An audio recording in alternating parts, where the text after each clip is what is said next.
Hey yo, salute to all my subscribers. Shout out to everybody else passing through. YouTube, what's good? Salute to everybody else on all my platforms who stop by through whatever other various platforms I have, like Facebook, Twitter, SoundCloud, just to listen in on this quick installment of Gender Wars that I do. It's another mini series on my YouTube channel. Feel free to check out the other installments prior to this one. But this is a lit one because this is a conversation that comes up often. It's usually one-sided, and it usually has to do with, and you hear this word a lot with me, perpetuating gender biases against the two different gender groups. And typically in a relationship setting where people like to try to label, one gender group with having specific tasks when it comes to a relationship and being in a household and inside of a family unit. So I wanted to stop by, and of course it's always something that triggers these types of conversations for me. And so, being the forward-thinking individual that I am, whenever these conversations come up, and usually it's in a controversial way or comes from a place of tension from one person or another, be it a male who's bitter about one thing or another, or someone from the opposite sex, in the same type of feelings that people might be in at any given point in time. So gender wars, I'm going to call this one gender roles.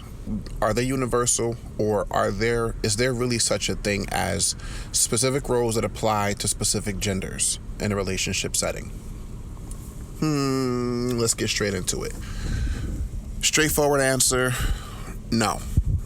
But to dissect that, what do I mean? So if you're in a living situation with somebody, and we can throw kids into the mix. We don't have to throw marriage into the mix because now in 2016, the majority of couples who are in live-in relationships aren't necessarily married. A lot of people are choosing to cohabitate now. I think it's a new trend. It's definitely on an upward trajectory, and I think we're going to see more of it. I think a lot more people are opting to not choose to get married, at least right away. We're seeing a lot more people push their relationship a lot farther past what used to be the typical 1 to 2 years, and then you're really thinking about marriage at that point, or at least getting engaged. But now I think more increasingly we're seeing couples who have been together 5 and even 10 plus years before they even consider tying the knot. Not the topic of this discussion, but I just felt the need to paint the picture because there's different settings in which different gender roles come into play, from the perspective of whatever party is issuing their opinion on whatever gender role they're arguing. And usually it's because someone feels that they're not getting what they want in a relationship, whether it be they feel that their partner isn't cooking enough or cleaning or taking care of other household tasks that person might traditionally attribute to a specific gender. You might typically associate things like carpentry or the more hands-on things you might attribute to a man traditionally. And then when it comes to like home maintenance, like house upkeep and caring for the kids and preparing meals and cleaning and everything that falls into that category, where some might typically associate traditionally to females. Here's my take. I don't think there is such a thing as gender roles. I often make statements like, everybody in a relationship setting, especially when it's a live-in situation, needs to play their position. And what happens often, I usually get tension, from like the fair sex when someone hears me say that, because if you don't know the type of individual I am, and if you don't know kind of the coded language that I typically use, that might throw anyone off. And so because I understand that, that's why I felt the need to stop by with this installment of Gender Wars and really delve into exactly what it is that I think a gender role really should be, if any, and exactly what I mean when I use broad terms like a person should play their position in a relationship.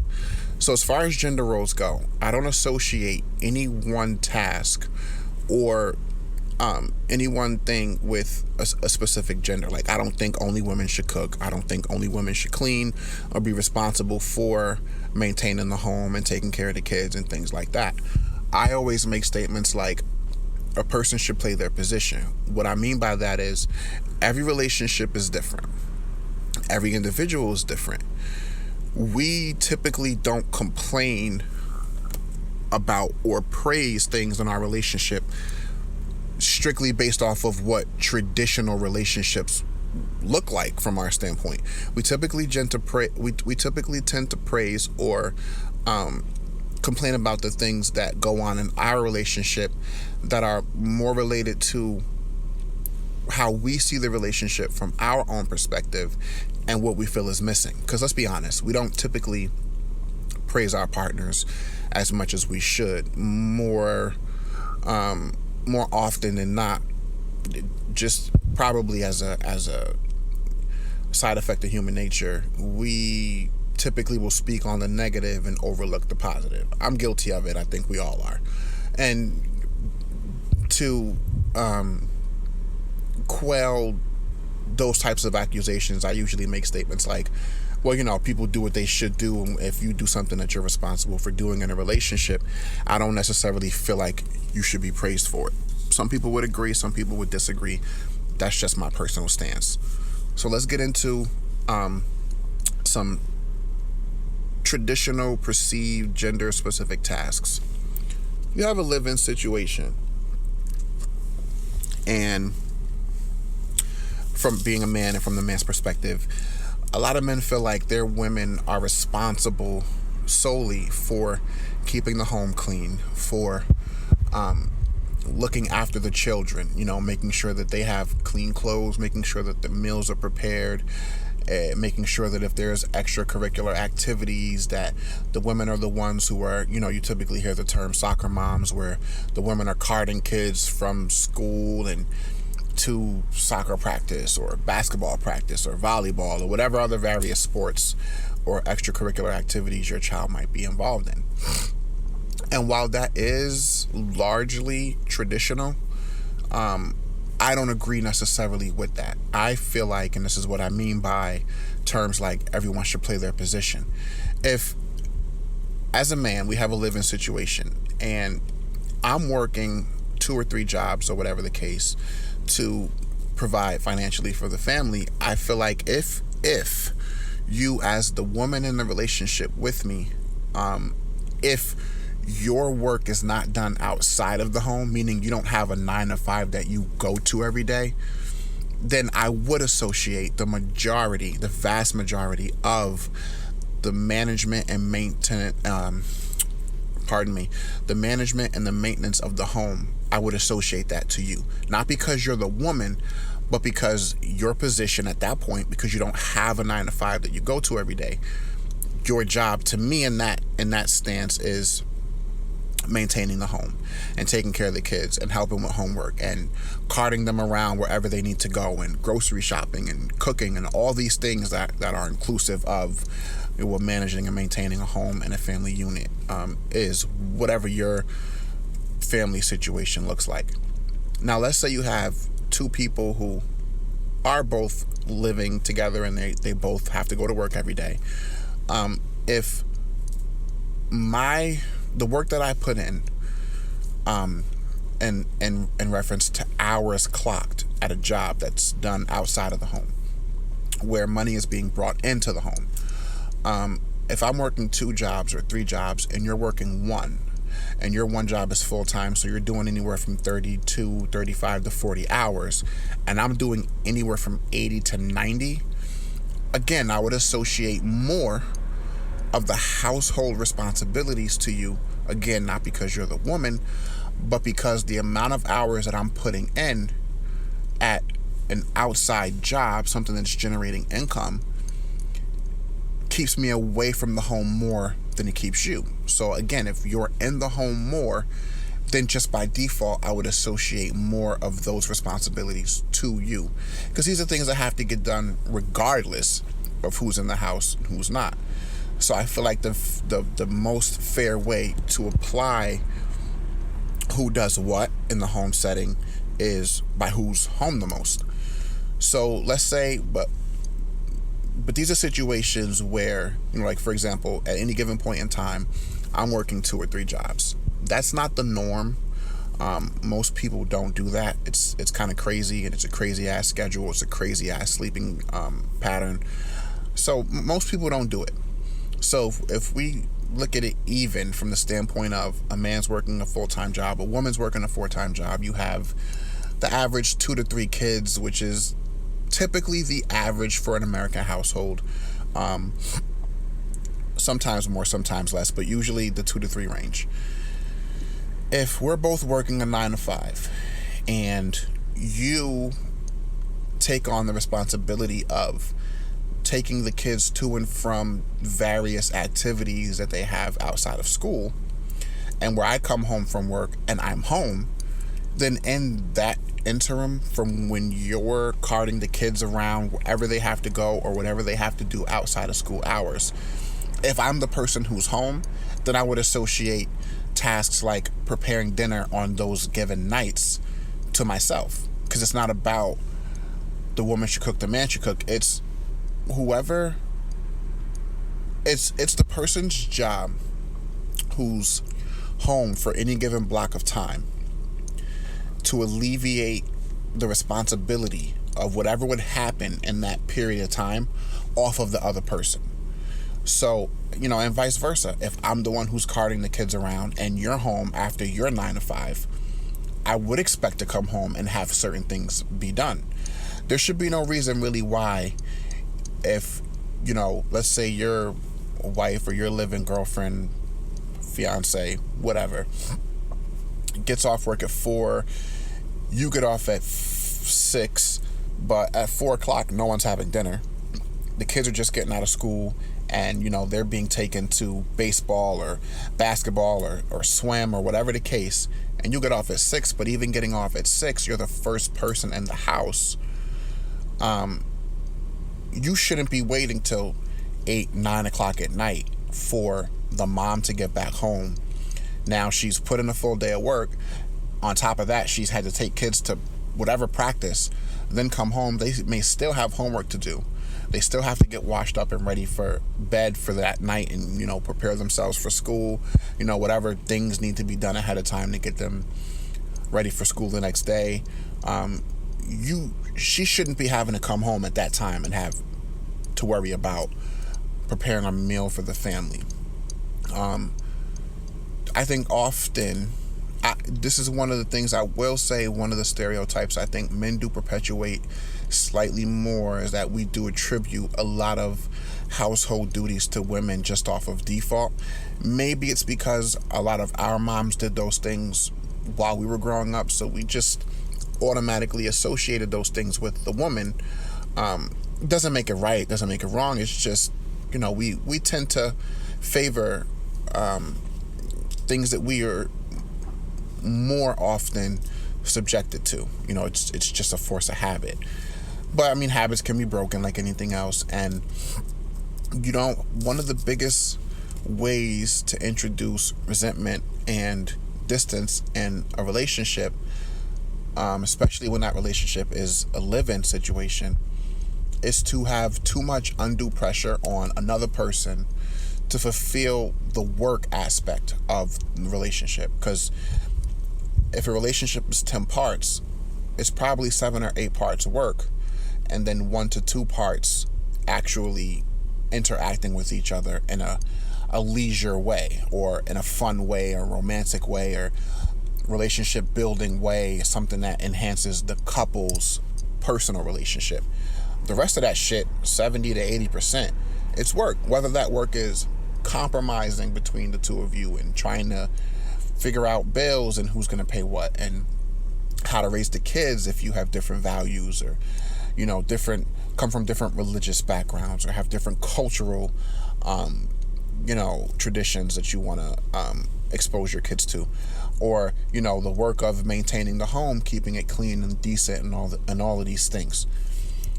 I will stipulate too, because I'm the same way, the fact that most men do find it attractive in a woman who takes pride in taking care of her home. no man really wants to live in, pardon me, an unkept home, even if most of us don't necessarily feel crazy about having to participate in the actual upkeep of that home. I'm using, when I say most of us, I'm just generalizing it.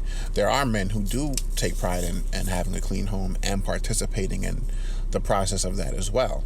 I've scrubbed many of floors. I've cleaned many dishes, and all of the years that I've been in a living relationship, I have no problem with those things.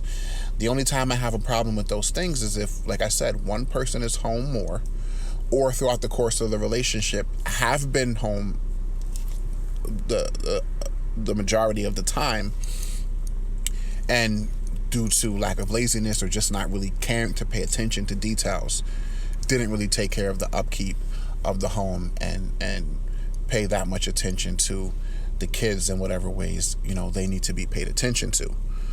So I don't, just, this isn't meant to be a long drawn out thing. It's just really meant just to clear the air a little bit, because I think a lot of us do get frustrated with our partners, those of us who would like more help in any one or more areas of the family situation that we don't get. And some people who are really ignorant, not forward thinking, and who are, they call it old school, but I think really regressive and back in the 50s, who think, and it's men and women, who think that women should do everything, and to even take it a step further, feels like there's a problem or something wrong when the man is the one who is taking on the majority of the responsibilities. And if you're going to see something as being negative when it's one gender party perpetuating something that's not exactly conducive to that relationship, or a relationship from your perspective being what it should be, then you have to hold the other party as accountable as well. And that applies whether it's a same-sex relationship. It applies whether it's, a traditional relationship. It doesn't really matter. Any type of living situation that you're in, you have to remain cognizant of the fact that two people have things going on outside of the home, with work, and, with a lot more people going back to school and getting into living situations younger, and stretching out these types of things. There can be more outside responsibilities for any one party in a relationship now, more than there ever really was before. So those things have to be accounted for as well. So if you're in a relationship, men, I understand it gets frustrating. I understand you might want your wife, your girlfriend, whatever, your kid's mom to do everything. Understand that if you're outside of the home the majority of the time and she isn't, you're justified. And if she's not keeping up with those responsibilities just because she's lazy, or she couldn't get away from the TV, or she's on her phone all day long, you're justified in being angry about that. And conversation needs to be had, because that type of shit is not conducive to that relationship being successful. Because women are subject to get comfortable the same way that we are as men. And if I'm taking care of the majority of the things in my relationship, and the person that I'm with sees that, eventually they're going to get used to the concept of not having to do much. And that appreciation can very quickly turn into complacency, which, if left unchecked, ultimately can turn into resentment. But there should be no consequences for any one party, whatever the gender, in the relationship. There should be no consequences doled out to anyone if the conversation hasn't been had, or it hasn't at least been voiced, that you have a problem with the trajectory of that relationship due to lack of participation from one partner or the other. Because everything starts with communication and ends with communication. You can be as pissed off as you want to be about any aspect of your relationship, but if you don't voice that, if no conversation happens, then you can't exactly implement any type of consequences to that other partner, because we're not mind readers. No one is. If something's wrong, say something's wrong, and then you can kind of stand on your premise, whatever that premise may be, about why you feel that whatever that thing is making you unhappy at that point in the relationship, why it is or isn't wrong, or why you feel it is, or whatever supporting facts you have. We got to all do better at relating. We got to all do better at building on the foundation of our relationships, because one failed relationship isn't just one failed relationship. We don't all take the emotional baggage inventory that we should when we get out of relationships. A lot of us are just biding our time in a current relationship, waiting for the next one to come along. And some of us are chronic relationship hoppers, where we just jump from one relationship to the next, and we're introducing and then reintroducing our baggage, whatever that baggage may be, to the next person and the next person, and it stays with you unless you do an inventory on it and really check what issues you might have and what, if any, part you might be playing in the downfall of whatever your past relationship, whatever caused it to end. So open up, have a little more discussion. Stop buying into gender roles. Stop buying into the bullshit that just because a man is a man, he should be replacing shower heads and drilling holes in walls and putting up curtains and mini blinds. And stop thinking that just because a woman is a woman, she should be the only one cooking and cleaning and doing laundry and all of this shit. I speak on shit because I know that it's shit that everybody deals with every day. I speak on shit because I know that most people don't speak on things that bother them until those things get to the point where the relationship is really in trouble. I feel a big part of what helps us all stay grounded is hearing that there are other people in the world, even if we can't reach out and touch them because they're not in our circles and we may not know them personally. Just hearing stories of some of the things that people go through, even if it's in a removed, a broad and general light it's being painted, and it helps keeps us grounded, at least in having some solace in knowing that I'm not the only one dealing with this shit. Everybody's going through it, even if everybody isn't willing to stand up and speak on it. Take care of yourselves and each other, and I'll catch y'all in the next one. I don't pretend to know everything. I just know what I know. Peace and love.